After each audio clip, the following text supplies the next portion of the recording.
Jacoby Brissett, who's a Band-Aid. Let's just call it what it is. A solid Band-Aid. You're not going to bleed a lot. He'll stop it, but you're still going to have to change out the Band-Aid after you go to sleep at night.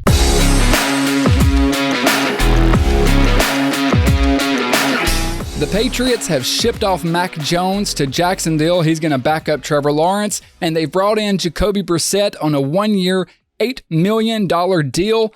I was talking to Ryan earlier. He said, well, they're surely trading down in the draft now. They're not going to take a quarterback at number 3, right? I don't know. I know a lot of people have been suspecting that. I know the rumors have been kind of circulating that the Patriots are looking to trade back in the draft and not take a quarterback at number 3.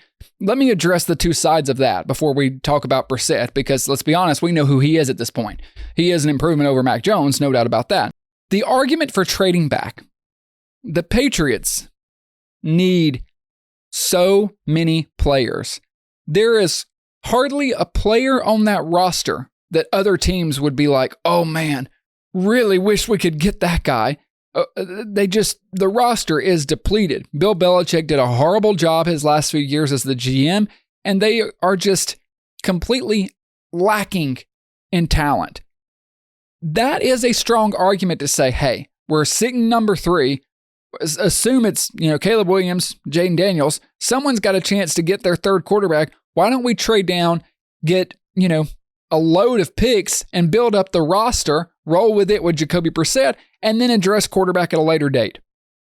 Logically, that makes sense because you need so many positions. You need players at so many different positions that to get a bunch of draft picks, that's the way to build it up. The only way you're going to build up the Patriots roster and start to climb out of this Belichick-sized hole you're in is with draft picks and hitting on players.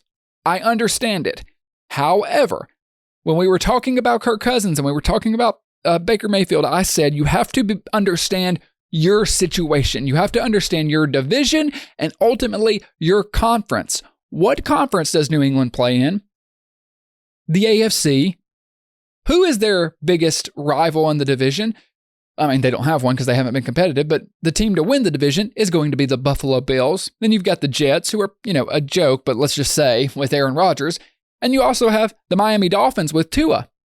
You cannot expect to be competitive in that decision rolling with Jacoby Brissett, who's a Band-Aid. Let's just call it what it is.